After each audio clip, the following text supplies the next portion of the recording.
to. What up, everybody? No case of the Mondays here, because here on The Sweat, we lift your spirits. We make you feel like you're somebody, because you are. Live, laugh, love.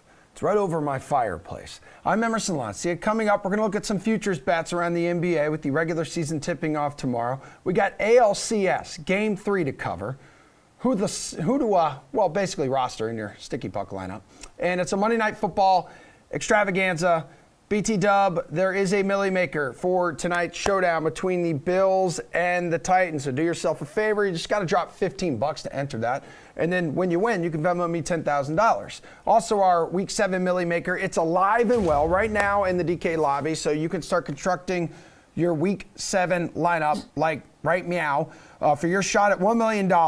And because this contest is part of the DraftKings Championship Series, if you take home the dub, you also earn a seat in the Fantasy Tournament of Champions, which will earn you yet another chance at $1 million. Look at that beautiful ring there. You're going to be just like Tom Brady, except you're only going to have one and not seven. So that event will take place in January of 2022. Now, please allow me. Wow, that is really nice. Now, if we work here, do we get one of those as well? Allow me to introduce you guys and gals to our NFL panel this morning. Jeff confirming that is a no. DraftKings contributor Spears Dietrich on the right, Jeff Ulrich on the left. Here for a fun little game of Spin Move. This is when we put a DraftKings spin on NFL headlines from a weekend that was. The Cardinals, gentlemen, remain undefeated after their victory against Cleveland, but they have just the sixth best odds to win the Super Bowl at plus 1,100 on the DraftKings Sportsbook. How soon until you jump on that bet, Jeff? I'll probably just wait until I catch FOMO with everybody else, and then Kyler will get injured the other week. That's usually how my bets work out. But, when you sit back and look at the Super Bowl odds right now, you do have to wonder, what does this team have to do to get a little bit of respect? Why are they bigger than the LA Rams in the odds, who they beat on the road? It does beg the question of, is Kyler Murray just getting underrated? Are people just perplexed by this this small quarterback who doesn't fit the prototypical pocket passer, 6'4", sitting back there with all day to pass? And is that what is keeping this team down in the odds? And it does beg the question of, is this a good value? I think it's fine right now. I will say this. I would still rather take the Packers at plus 1,200. I really would. I like the veteran team that they have. I like the fact that you have a team who's been knocking on the door for 2 straight years now. But there's no doubt that when you're looking at these odds right now, Tampa, LA, I don't know how you can bet those teams with the Cardinals sitting there at plus 1,100. Okay, yeah, and what could be Aaron Rodgers last season in Green Bay. Pierce, looks like there's very few weaknesses on Cliff Kingsbury's team, and he wasn't even there yesterday because of COVID. I don't think there's very many weaknesses, but for those scoring at home, we do this every week. It was Tampa, then you had to play Los Angeles, then you had to play Arizona, then you had to play Buffalo. Now we're back to Arizona again. I don't know who it'll be next week, but every one of those teams are good. Arizona's really good. The offense is stacked. And we haven't even seen Kyler Murray running. They're probably going to save him for the playoffs, but look out when they completely unleash him in the playoffs. This offense is going to be very scary. The defense has some work to do. They're kind of old. They've got to stay healthy. But they don't have to do that much when you unleash this offense. If the defense can just be okay, Arizona is going to be a frightening team come postseason time. Well, the Ravens end up just dominating the Chargers yesterday, rushing for 3 touchdowns and more than 175 yards, but none of those rushing touchdowns were by Lamar Jackson, which, had Jeff Ulrich super emotional on Twitter.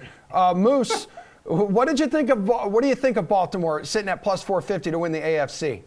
Yeah, awesome. You just finally take a dip into the Lamar Jackson pool. You're like, oh yeah, it's going to be great. Oh, doesn't. Anyways, whatever. We don't need to hear about that. We need to hear about the odds here. They're third in the betting odds for the conference championship. And I love the way Lamar Jackson's playing, so I don't want to talk down this team too much. But realistically, this team is very lucky to have the record it has. I mean, a 66-yard field goal against the Lions. This team could so easily be 3-3 right now. So I don't think the Ravens are as good as the blowout win yesterday. And I don't think the Chargers are as bad as that game showed either. They were coming in a little bit banged up. I think the thing you have to realize about the AFC it's wide open. Even the Buffalo Bills, who I do think are the best team in that division right now, or that conference, excuse me, remember, like, they couldn't get past the Chiefs for a couple of years. So all things considered, I'd rather look down in the odds in the AFC. I'd even you need to buy low on the team that's got the lowest sentiment in this division, or in this conference, excuse me, because it is wide open. The Chargers at plus 900, even the Titans. Look, if the Titans pull off a win tonight, they're plus 1,800. Pierce said, which team we're talking about next week? It's going to be Tennessee here. So all things considered, the AFC conference is one. I just want to buy low on. I don't want to pay up for the favorites necessarily. I think the AFC, these teams are they're going to jockey back and forth all season. And it's going to be a hard one to figure. Yeah, we'll do Bills-Titans Monday Night Football Showdown picks coming up later in this show. Pierce, Baltimore sitting at plus 450 to win the AFC. Yay or nay? That's a nay. Talk to me when they beat some real teams and they win some convincing games and look good in all phases of the game. Their offensive line was a concern coming into this season, and the advanced metrics say that the offensive line is still a problem. I know that they had a bunch of rushing touchdowns yesterday and several washed-up retread running backs all of a sudden look like Pro Bowlers again. But you do have to realize they're facing the Chargers, who have the worst rush defense in football. And they've also gotten away with, Lamar Jackson doesn't really necessarily need a good line to open up running lanes and to put yards on the field. But a 68 quarterback rating yesterday against a decent Chargers secondary, that's not going to cut it against some real teams. Lamar, he's getting the job done. You gave him 4 quarters, and he can do a lot. But he's going to really struggle when they start to face a good offense and a good defense. Okay, well, speaking of a good offense, at least it looked like the Chiefs were back for a little bit. Something tells me maybe the Monstars stole all their talent up through like 5-6 weeks of the season. But they appear to be back against Washington, at least for a little bit. Like, they're still the favorites at plus 110 to win the division. How do you feel about them in the AFC West race? Or is plus 700 to win it all a better number for you? Pierce, I believe I remember you saying, was it like last week or the week prior, like, don't panic and that this division is a little overrated? Yeah, I think both are true. I might start panicking a little bit. Now, the division doesn't look good. The Raiders, their defense has not improved as much as they need to, and they're having to win shootouts every week. You can't do that. Denver's defense, I thought they were supposed to be good the last 2 weeks. That Denver defense is struggling. The Chargers no one knows really what to make of the Chargers. They have a lot of good pieces. They're just not a good team. So the door's wide open for the Chiefs. But the Chiefs really didn't impress this week. They had a soft matchup against Washington, and Washington was pretty much in that game the entire time. Mahomes is not playing as well. I mean, I think he piled up the yards in the end, but he's still turning the ball over. He's making mistakes. Tyreek Hill doesn't look 100%. They're probably going to get through this division, but not much further. Hey, Jeff, which Chiefs bet here would you feel more comfortable chasing?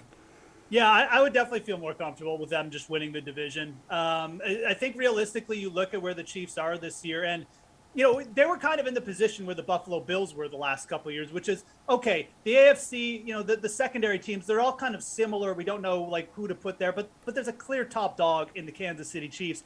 Now it's the Buffalo Bills, and I can say that very confidently. I think everyone pretty much would agree with me across the board there. I'm pretty sure Pierce would too. But the Chiefs right now, they're mixed in. I mean, they're mixed in with the Chargers and the Ravens because they're not a good team. Patrick Mahomes' play has dipped a little bit. The defense still rates out as terrible. Now, the thing is, the division that they're in, I remember week 1 or 2, I was saying this is the strongest division in football. Pierce is right. This division has really cratered. Like, the Chargers' run defense is terrible. It's not going to hold up when the playoffs come around. The Raiders, I mean, nice win yesterday, but like this defense again. And then you've got the Broncos who, I don't know. I mean, the Broncos are the Broncos. Nice defense, but they just can't get it together on offense enough to win games. So I think the Chiefs have a very viable path here to win this division. I would much rather take the plus money there because now they're only one back. They've got games in hand against everyone. It's a good spot for the Chiefs to win the division, but I do not want to take anything future on this Chiefs team. I just don't see them as an elite team right now.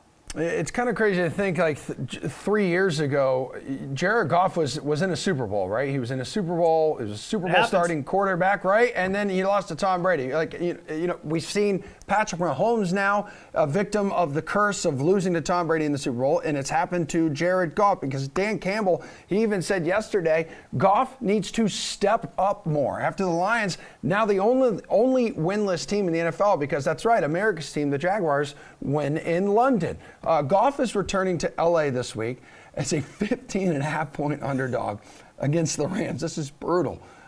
Who likes Goff's chances here of not being murdered by Aaron Donald and actually covering? Pierce?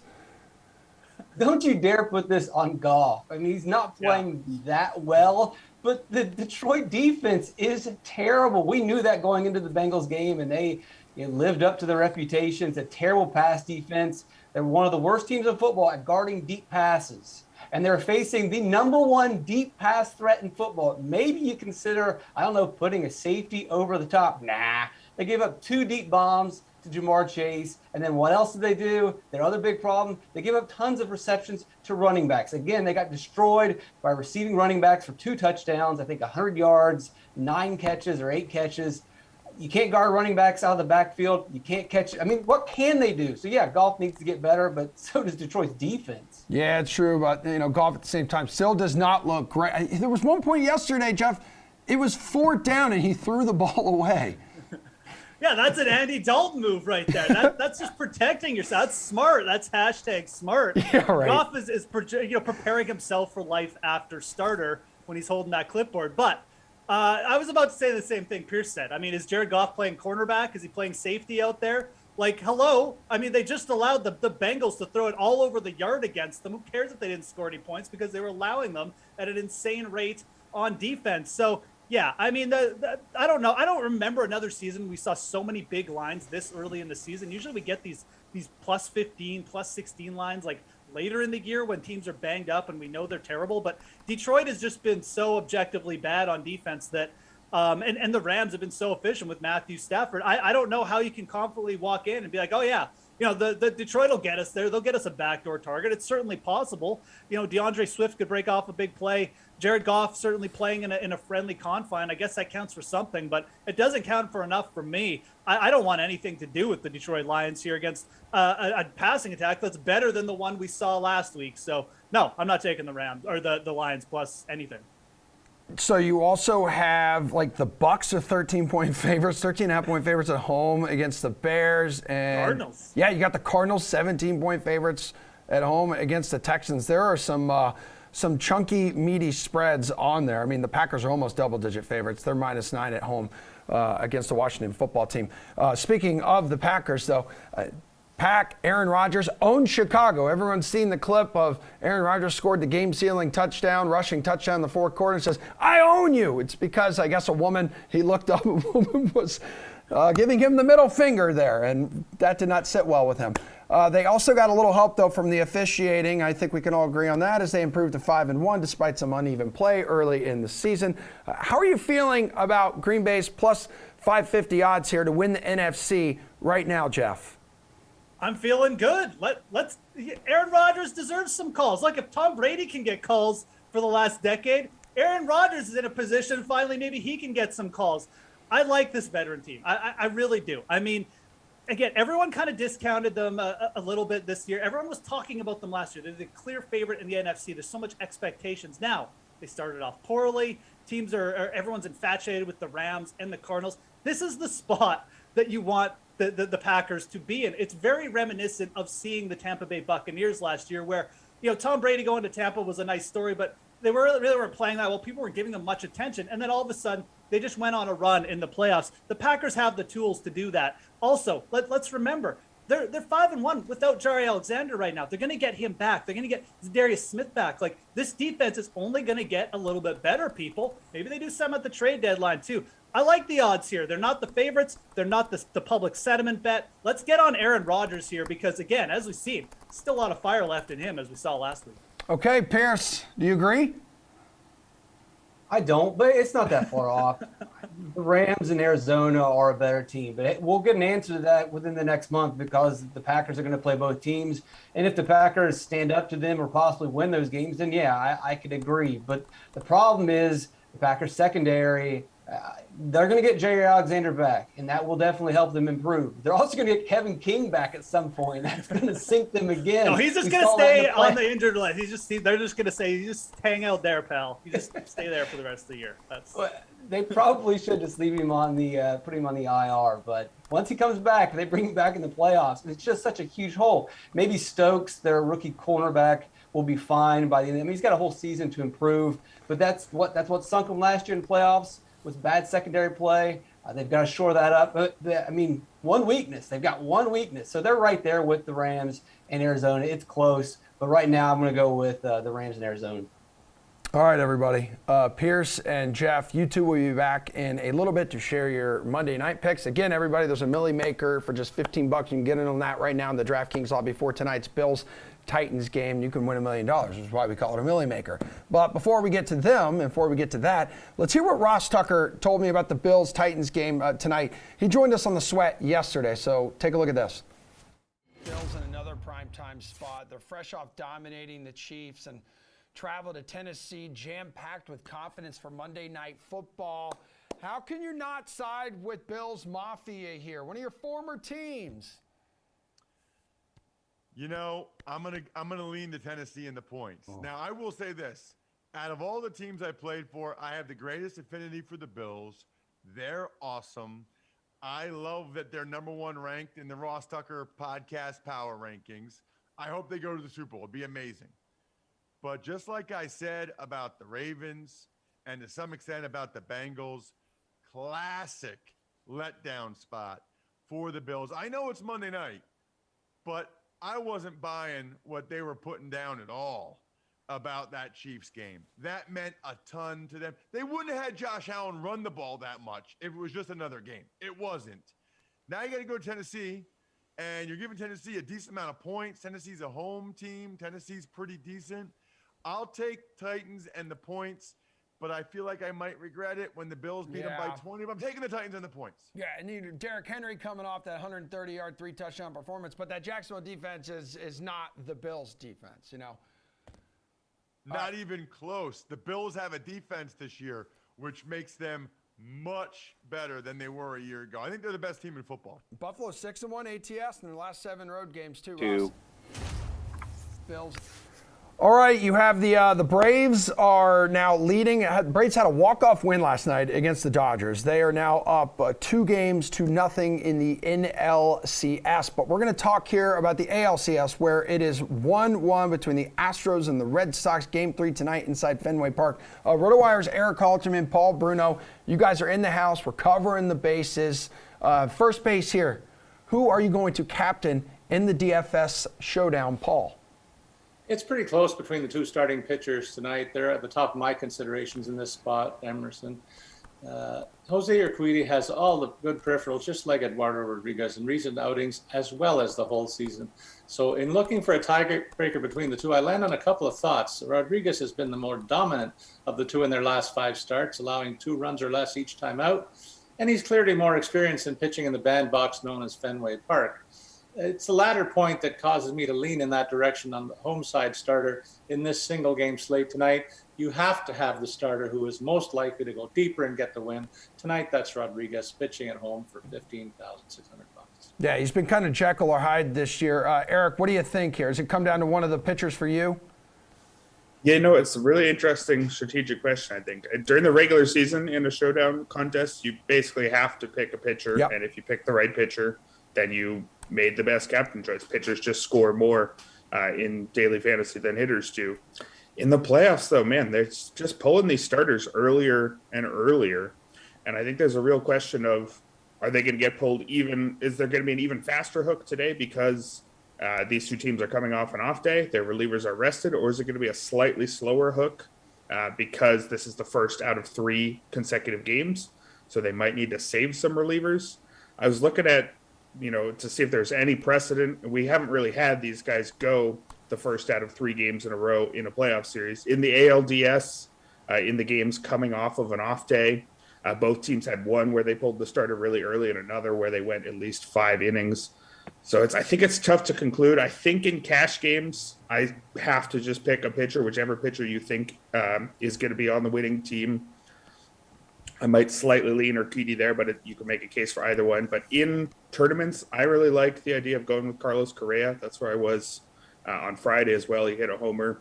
It's a little bit cheaper. I think he's the cheapest of the big bats that will get the platoon advantage. He's got plenty of pop. If you're picking a hitter, you basically need him to hit a homer, and I think he's got a good shot at it. So for me, it's pick your pitcher in cash games and go with Correa in big tournaments. Yeah, it's actually Rafael Devers who's the most expensive player in this showdown tonight. So he's 16-2 in the captain spot, 1.5 times the salary, 1.5 times the points, though. Second base here, guys. So if you are going to be paying up there, who are you looking at for value in the showdown, Eric? Again, I think it has to be Christian Arroyo. In these showdown contests, you got to get whoever costs at the minimum or close to it and is actually going to be in the lineup.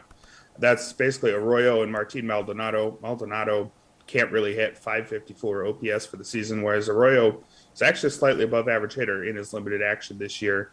He's not a guy you'd roster in normal contests throughout the regular season because he hits near the bottom of the order and is nothing special.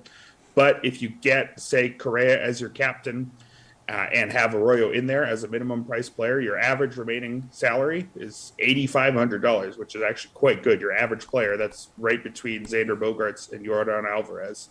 So I think I'd be looking at starting a lineup with those two and loading up on as many power bats as possible. Okay, Paul, what's your strategy here for value?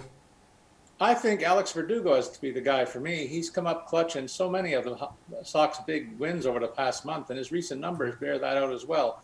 8 other of his teammates will cost you more than his $10,200 price tag, which surprised me. But the case to include him tonight in DraftKings DFS play is an easy one. First, he gets a platoon edge against Urquidy. And second, he has been on a torrid run of late with 14 hits in his last 43 at-bats. It just feels like he's been delivering in lots of key moments, and I look for him to continue that trend tonight. All right, boys, let's go to the hot corner here. Let's go to third base. Let's go to the DraftKings Sportsbook. Your favorite player prop is what, Paul? I like the Houston side of this equation for the 1.5 hit prop payoff for Jose Altuve, who's 12 for 34 in the postseason and has a 5 for 13 record and a platoon edge against Rodriguez heading into play tonight. I also like the strikeout prop for Rodriguez, which is set to pay off at minus 120 when he goes over 3.5 strikeouts this evening. He's been on a nice run, as I said earlier, and he's gone over that mark in each of his last 5 starts, and I see no reason why he won't extend that streak. I'm expecting both starters to go deep into this game. All right, Eric, favorite player prop for ALCS Game 3?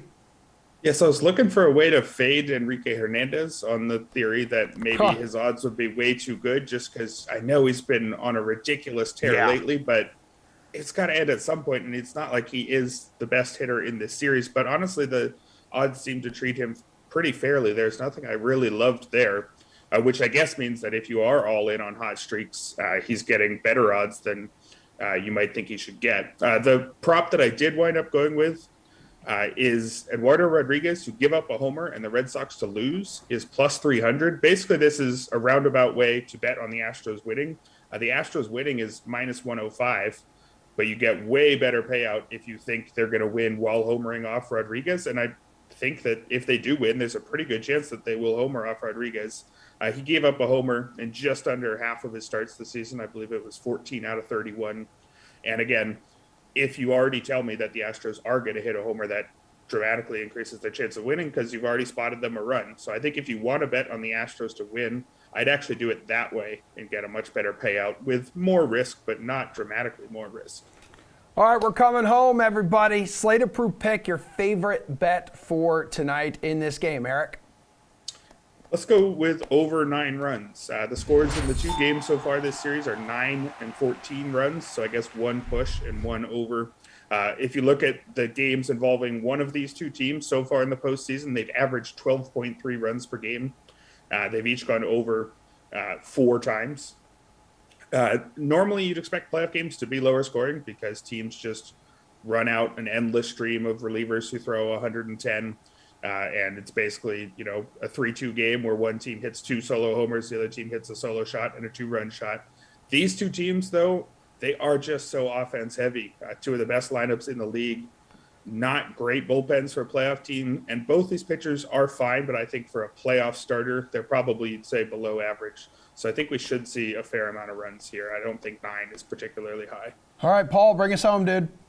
I'm going to go to the other side of that equation, take the underside. So I'm looking for both of these starters to continue their respective streaks of dominance that I highlighted earlier, and look for both of them to keep a lid on the potent offenses. And I mean, all the numbers that Eric said are true. The recent run of offense has been great, but at some point that's got to stop, or even for a brief interlude. And I think tonight could be it. So I have done successfully many times before looking at the alternate run line. I'm going to even go lower. I'm going to go 7.5. Under the 7.5 prop today pays off at plus 155 tonight. All right, good stuff. Eric, I believe you're free to go. Paul, hang out, though, because we need you to talk a little bit about tonight's 4-game NHL slate. That's coming up. But first, we do have to hit on the Monday Night Football showdown between the Bills and the Titans. Bills Mafia. Let's go right after this break.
All right, Bills Mafia taking its talents to Smashville, to Nashville, Tennessee. Going to collide with the Titans tonight, and we're going to talk about it. Again, there is a Millie Maker showdown on DraftKings right now for just $15.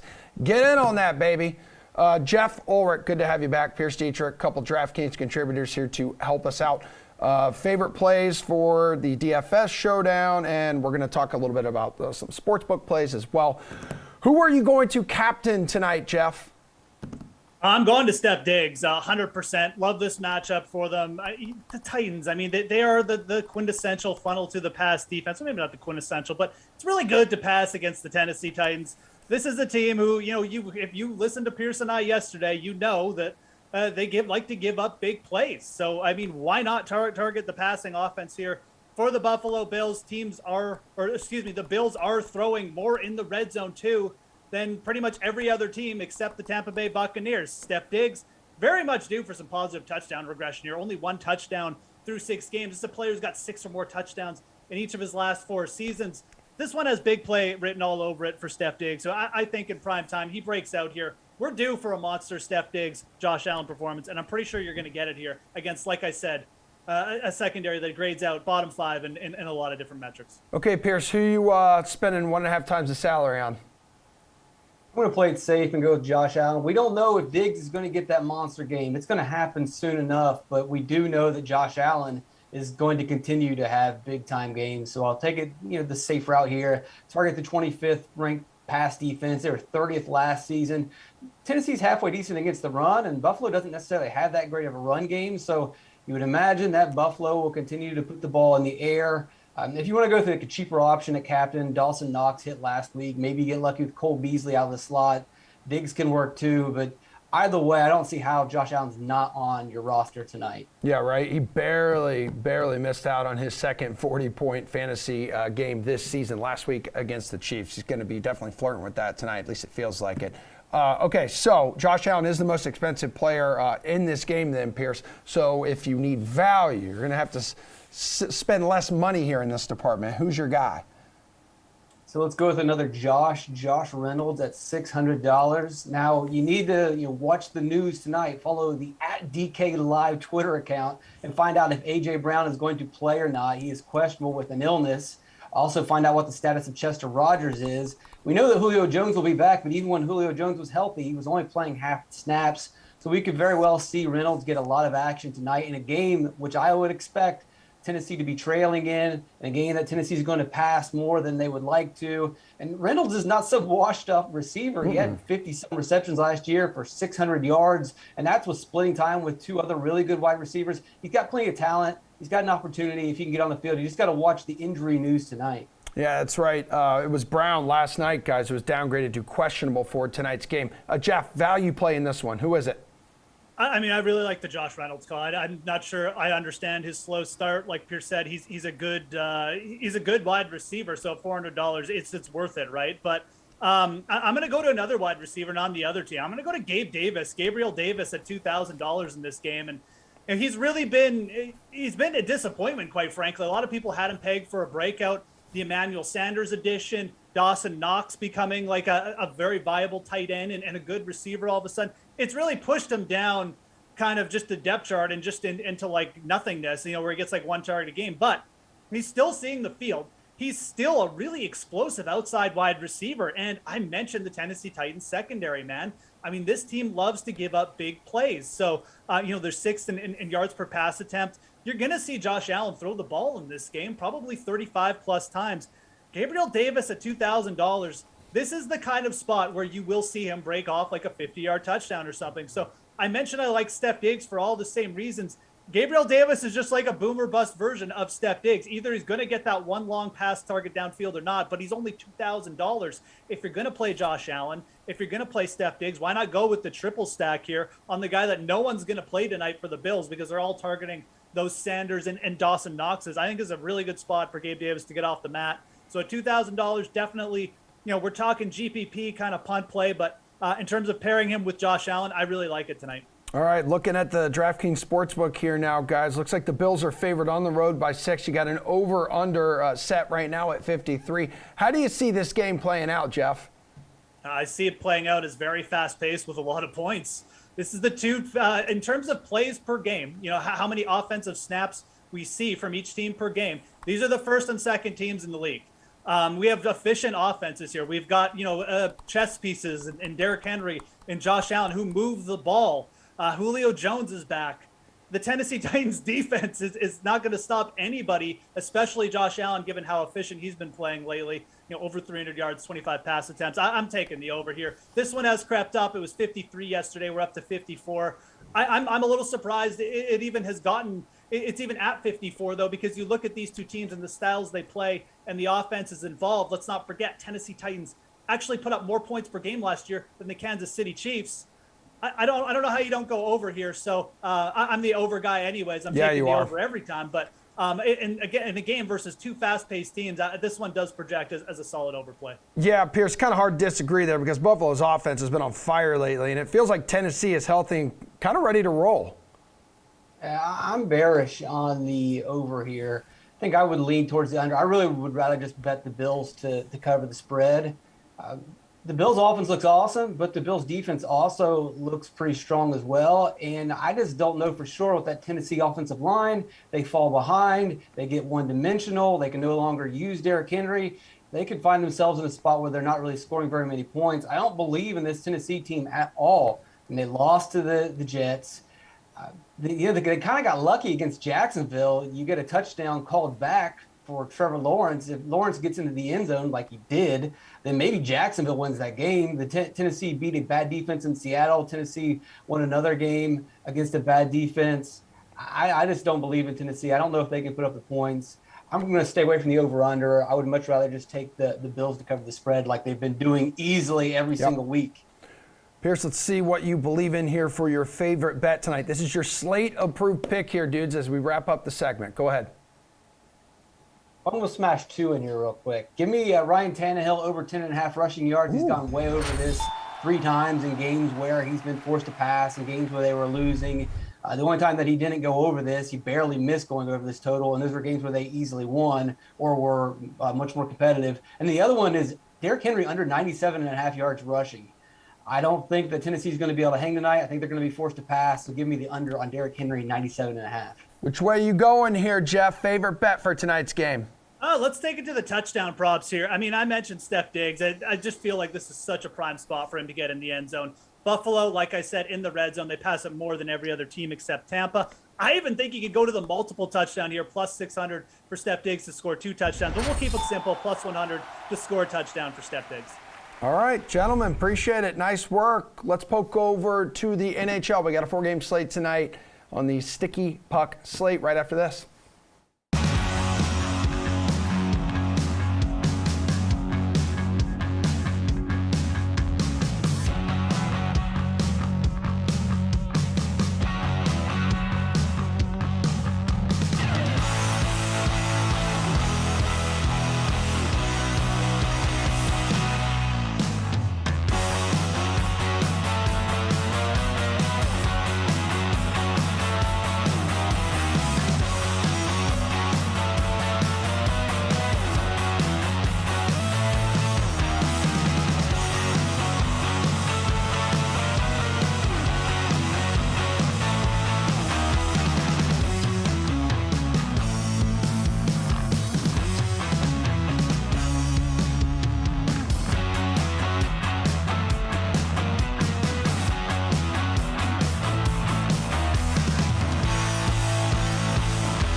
Welcome back, everybody, to the show. We got a couple segments left. This one, we will be doing some NHL opening face-off favorite plays on tonight's 4-game NHL slate. Welcome into DraftKings contributor Jeff Ulrich and RotoWire's Paul Bruno. Jeff Ulrich, breaking news, everybody. He told me 20 seconds ago he has never had a piece of candy corn in his entire life. The war on candy corn has never been more serious than at this very moment.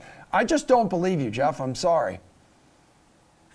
Believe whatever you want, pal. It's the truth. There's the no truth is way out there, as the X-Files once told us. So it's true. Paul, it's the minimum wage of candy, so steer clear of it. Your favorite DFS play at center tonight is who, Paul? As much as I might be tempted to go to the top of today's list for a couple of Maple Leafs and Matthews and Tavares priced at $8,400 and $8,000 respectively, I want to look at a lesser-owned option. I project Ryan O'Reilly to fit that bill. He's with the Blues, of course, and they're against Arizona, and he's only listed at $6,300.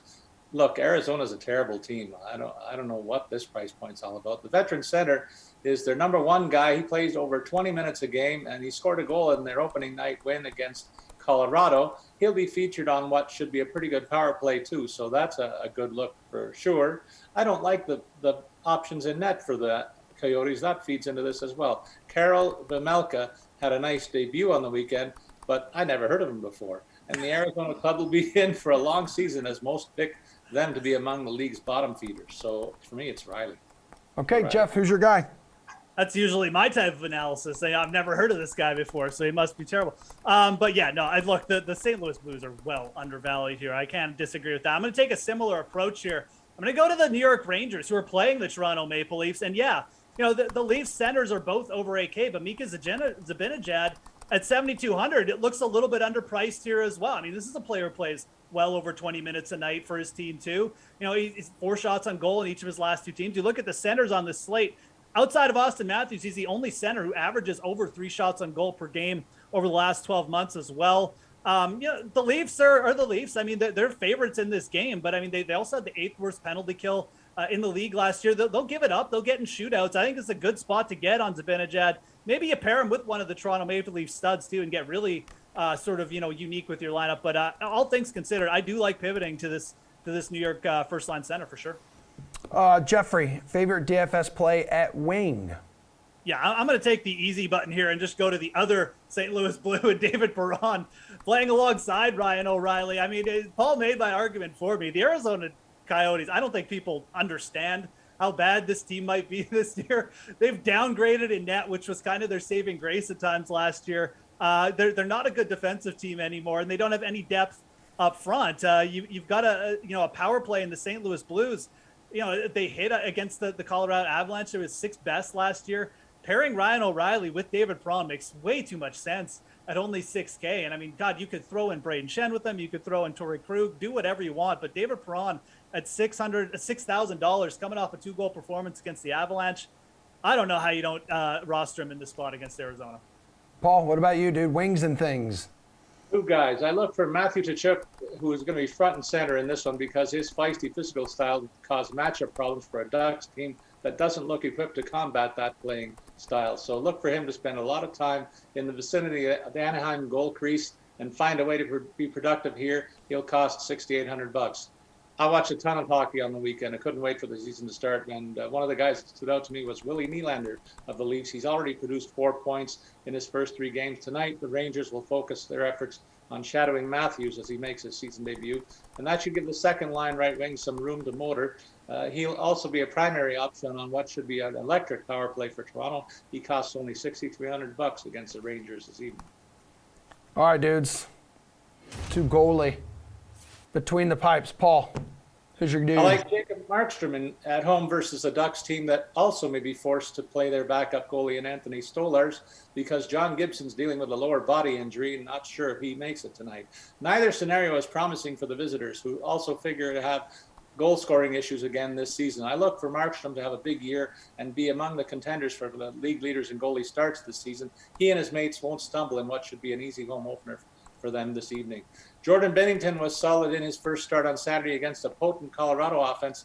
I like him tonight for the Blues at a price tag of $7,800, and I think he should be a lot less busy and receipt for an easier win this time out against another team that'll struggle to score consistently this season. Jeff? I definitely think the top play on the slate is Jacob Markstrom as well at 8,200. I mean, you look at how the Calgary Flames are set up. They're really solid home favorites. Yeah, they got the doors blown off them by the Oilers, but a lot of teams are going to go through that this year. Realistically, Calgary's got the better top end talent in that game. Markstrom typically is a pretty good bounce back candidate as well. He's a solid goalie. And I just don't think Anaheim, they're going to have flashes of better flashes this year. I think they're certainly a better team than last year, but I don't think they have the top end talent that the Flames do. So I like that. I also don't mind going to Philip Grubauer or whoever starts for Seattle. Realistically, just target the Philadelphia Flyers this year with cheap goalies, with on the money line. The Flyers are not a good team. They've still got terrible goalies in their net as well. So if you're looking for value, I would go to whoever starts a net for the Kraken. Speaking of money line, Jeff, puck line or money line bet you like on the DK Sportsbook tonight? I mean, the puck line on the St. Louis Blues to cover the minus 1.5 here is plus 155.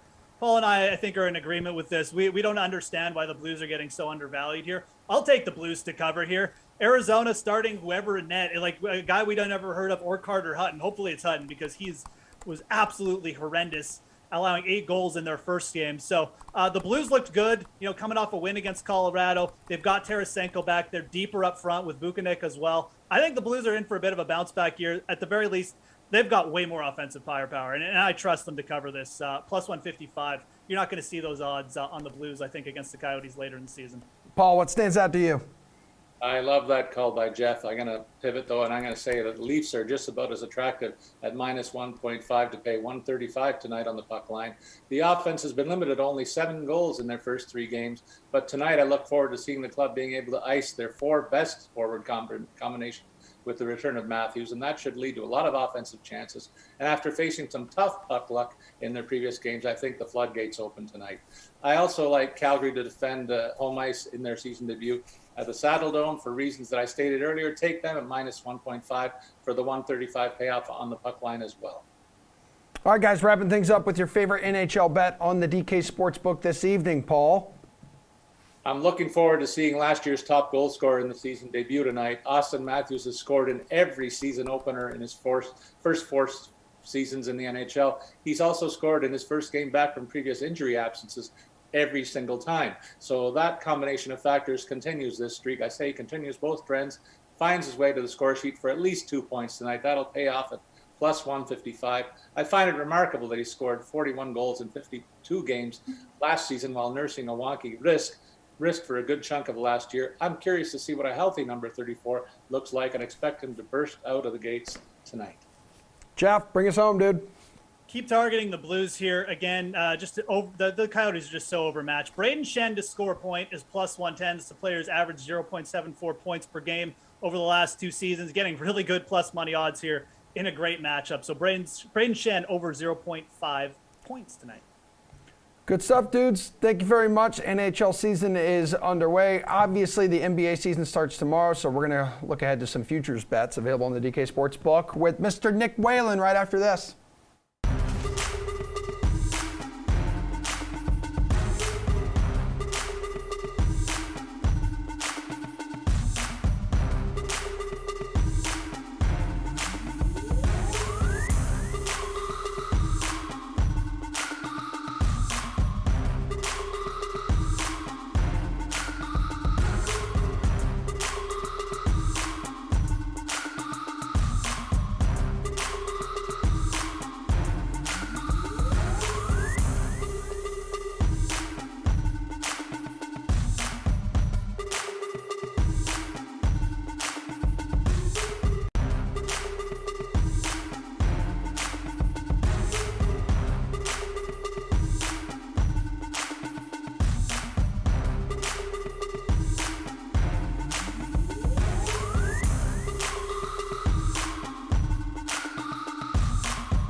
Everybody, the NBA season is underway starting tomorrow. A couple games on the regular season opening slate.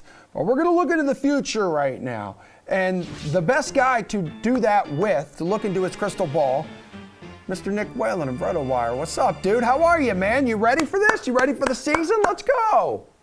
Could not be more ready. Could not be more thrilled to be back on the sweat. It's been a bit of a hiatus. I know you guys have been focusing on football and baseball, but like you said, the NBA snuck right up, and all of a sudden, in 24 hours, we're back. Let's go, babe. We need you. And Luka Doncic is the favorite right now to win MVP at plus 380 on the DK Sportsbook. But reigning MVP, Nikola Jokic, is at plus 1,500. So whose odds do you like for most valuable player as the season opens? You know what? I do like Jokic quite a bit at 15-1. I think voter fatigue is very real. But at the same time, we've seen 2 players in the last, 6 or 7 years go back-to-back in Steph Curry and Giannis Antetokounmpo. I feel like a lot of people, when Giannis won his first one, felt like they did after Jokic won his, where it's like, well, he can't possibly follow that up with another season that's just as good, if not better. I think without Jamal Murray, Nikola Jokic is going to put up very similar numbers. He almost never misses time. The Nuggets need him to be at his best every single night to hang around in the West. So I do like him quite a bit at 15-1. I think those are pretty generous odds.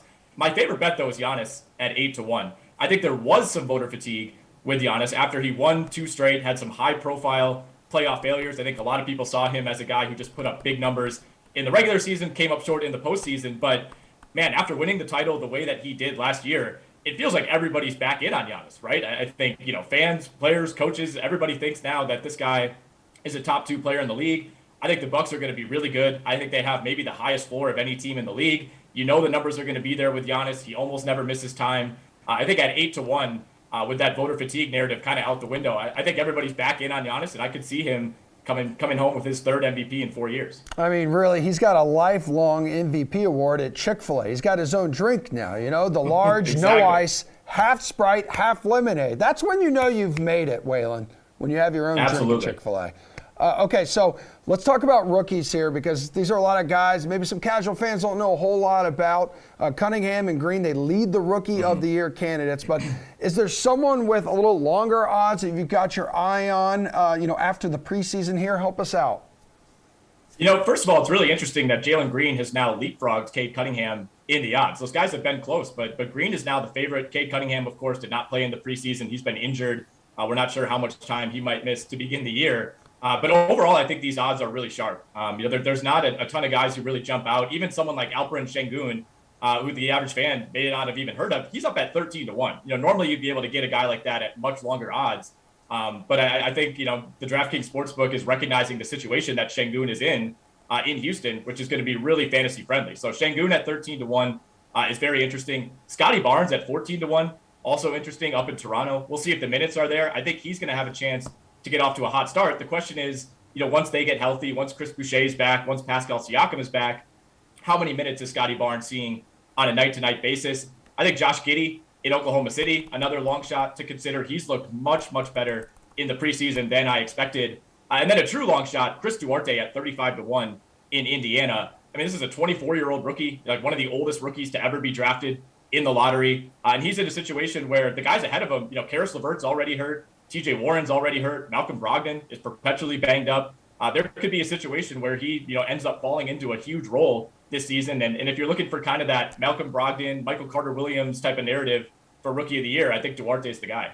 Yeah, I've heard some people mention Evan Mobley there too. Could be that. He's looked great in the preseason. Yeah. It looks like one of the most talented big men like in some time here. Yeah. Okay, so let's go now to Coach of the Year. So Steve Nash is the favorite in that department at plus 850, but we don't usually see the coach, of the finals favorite, getting the award here. Who do you like in this one? Oh, I think you're spot on about Nash. In order for kind of the incumbent, coach of the best team to win it, that team needs to have a crazy regular season. If you win 72 games, you pretty much get it automatically. So if you think the Nets are going to be that good, then maybe betting Steve Nash makes some sense. But I think you have to look kind of toward the middle of the pack here. Michael Malone at 14-1 is my favorite bet. It's one of those guys where it feels like he should have won this award like 3 or 4 times by now. And he always seems to finish second or third. It feels like he maybe is next in line. The narrative is there with no Jamal Murray. If that team doesn't miss a beat, I think Jokic gets some credit, but I think Malone would get a lot of credit as well. Rick Carlisle also positioned well at 20-1. Obviously a coach who's won this award like 15 years ago, but comes to a new situation where he could kind of be the quote unquote savior for a team that was a disaster from a coaching perspective last season. And I think Ty Lue at 19-1 with the Clippers also makes some sense. Both Carlisle and Lue, I think, are positioned well narrative wise.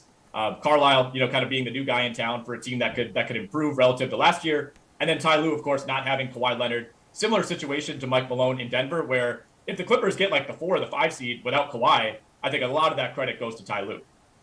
All right, we got 90 seconds left in the show here. Which team has the best chance to go over their win total? I'll throw out a couple real quick. I like the Bucks over 54.5. I like Toronto over 35.5. That's an alarmingly low number. The Grizzlies over 41.5. And I'm starting to come around on the Bulls over 43.5. They look so good in the preseason, and I know it's the preseason. Yep. But that team looks like it's going to click, and 43.5 is a fairly low number. So I like all 4 of those. All right, now 60 seconds to go in show. We'll get you out of here with this. The Nets and the Lakers at plus 205 and plus 400 to win it all. But those odds don't get you too excited in June when you're holding a ticket that you bought in October. So which team's odds do you like to win the finals, Nick?